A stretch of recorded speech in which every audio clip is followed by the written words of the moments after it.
When I found out I had scoliosis, I was 7 years old.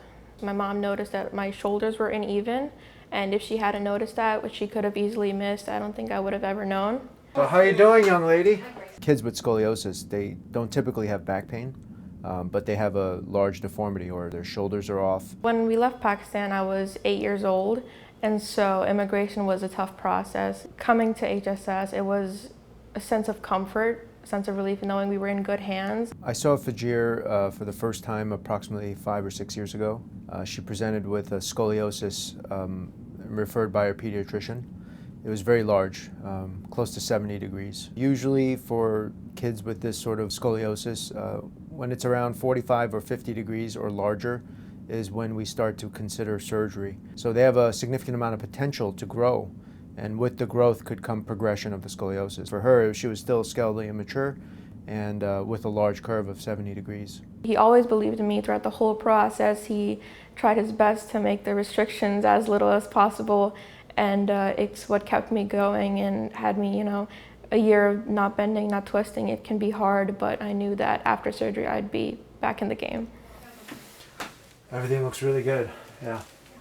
Every prized possession for a parent is their children. So part of the conversation is making sure that they understand you've done this more than a few times, and that they know that it's not just me, but the whole entire team of HSS that's going to be helping in the care of the patient, from the nurses, the technicians in the operating room, the anesthesiologist, surgeon, the physical therapist, the post-op care team.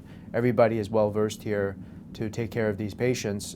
Every member of my care team was just outstanding. They were so caring and so loving, and every appointment they remembered me, whether it's 2 years ago or they just remember me every single time, and it just makes me feel so happy. What inspired me to become an advocate was knowing how impactful my story has been to the few friends and family members that I've shared it with. I was so excited for me to share it with a larger audience, hoping that it could impact them as well and show them what a great place HSS truly is for treatment. The thing about these types of operations is that you see immediate results. So obviously patients come in and they're on the operating room table, and you could see the deformity, you could see the scoliosis, you could see the hump on their back.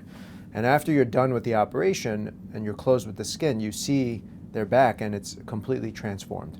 And I think in this case, the rewarding part is not only seeing the excellent result that we were able to achieve, but also the fact that she's now 5 years after surgery and incredibly happy, and she has no restrictions, doesn't feel like she had spine surgery, and is basically a normal kid. When I grew up, I wanted to be an orthopedic surgeon. So as I was recovering, I didn't know what I was going to be. Orthopedic surgery never crossed my mind, but now as I'm older and I can reflect back on the recovery process and my journey with scoliosis, something about being an orthopedic surgeon, specifically a spine surgeon, just feels so right, and I want to be the same caregiver that Dr. Kim was for me, and I want to be that same amazing doctor for other children that have scoliosis.